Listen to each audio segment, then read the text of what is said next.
Salve, salve galera, aqui quem fala é o Saga. Hoje é dia do nosso quadro em Sim Voltando, Tenha Medo. E hoje eu trago um vídeo sobre a Turma da Mônica. Nada normal e muito perturbador. É uma creepypasta. Então, seja bem-vindo à Turma da Mônica. O fim.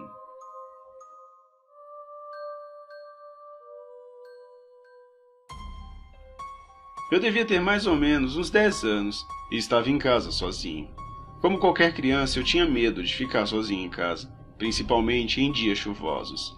Os sons pregavam peças nos meus ouvidos, e por me sentir sozinho e desprotegido, eu via vultos em cada canto, exatamente como qualquer outra criança faz quando não tem adultos por perto em uma noite escura. Meus pais tinham ido para um restaurante e decidiram que eu já era grande o suficiente para ficar sozinho. Eu sabia que eles não voltariam por pelo menos mais algumas horas. Determinado a mostrar que eu já era adulto o bastante para poder ficar em casa sem a supervisão de nenhum adulto, eu decidi assistir a Cartoon Network, para ver se assistir a alguns desenhos iriam acalmar meus nervos. O sinal estava ruim devido à chuva. Demorou, mas o sinal voltou. Mas não por completo. Várias vezes a imagem se transformava em uma estática ou uma cena congelava enquanto o som continuava a tocar. Começou a passar a Turma da Mônica. Era um dos meus desenhos preferidos.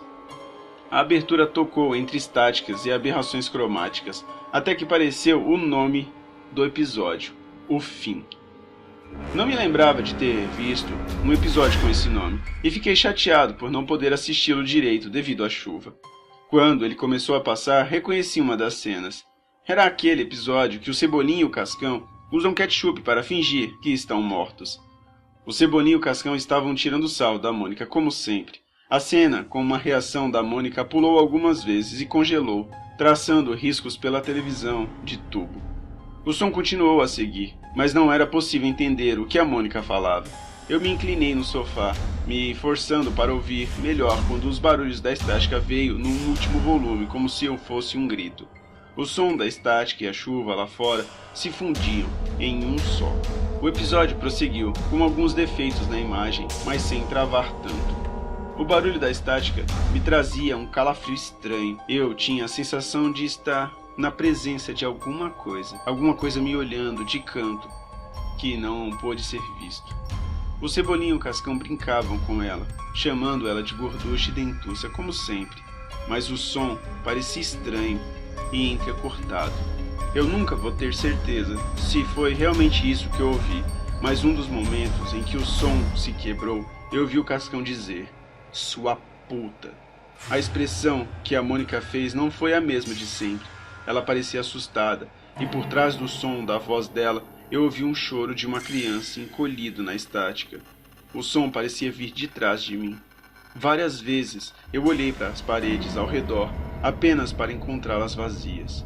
Os traços do desenho pareciam diferentes, e às vezes as cores não encaixavam nas linhas como sempre.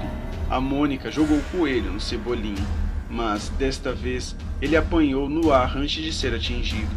O Cebolinha tinha um olhar doentio e febril, que parecia desnatural em um personagem de desenho.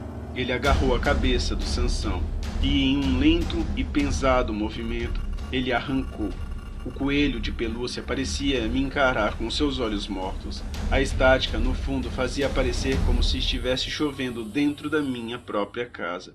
A escuridão dos cômodos ao redor parecia querer invadir minha pequena sala. Comecei a me sentir desconfortável, com as janelas nas minhas costas. A sala ficava no primeiro andar, e como nos mudamos fazia pouco tempo, ainda não tinha cortinas nelas. Algo na expressão da Mônica parecia errado. Ela tinha um desespero sufocante, mas a voz da dubladora continuava amável como sempre, uma voz familiar, e não ser pelo choro persistente que se transformou em gritos. Mônica pegou uma pedra e acertou em cheio a cabeça de Cebolinha. O som foi um baque surdo, não parecia o som de um desenho animado.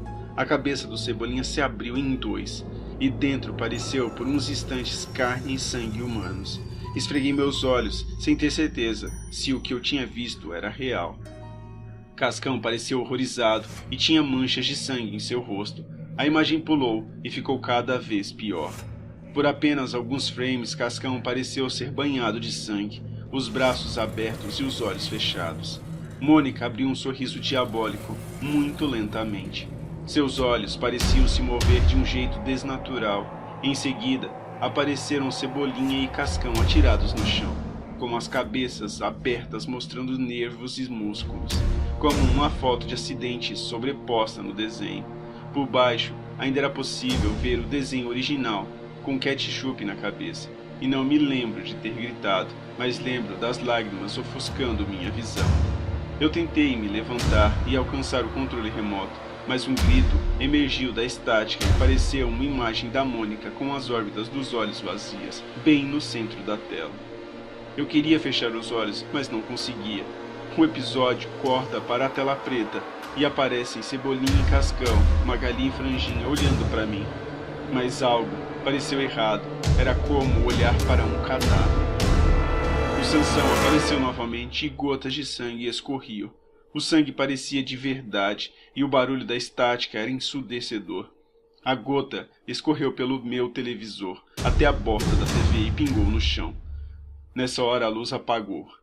Eu fiquei imóvel, no escuro durante o que pareceu uma eternidade. Não me atrevi a me mover um músculo até que ouvi meus pais chegando com um carro pelo portão da frente. Não tive coragem de contar aos meus pais o que tinha visto. Ficamos sem luz a noite inteira. E no dia seguinte eu acordei com minha mãe brigando comigo, por causa da mancha vermelha no tapete. Eu nunca mais me esquecerei disso.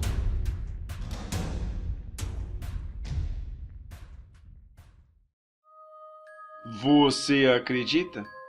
Ou não? Turma da Mônica. O fim. É isso aí, galera. Esse foi o vídeo de hoje. Se você viu de até aqui e gostou, deixa aquele like. Compartilhe com seus amigos. Mostre para aqueles que têm interesse em contos de terror. Não tá no canal? Aproveita essa oportunidade e se inscreve. Vamos ter vídeos toda semana. Não deixe de me seguir também nas redes sociais. Todas estão na descrição. No Facebook, no Twitter e também no Skype. E também no Steam. Durmam e tenham bons sonhos.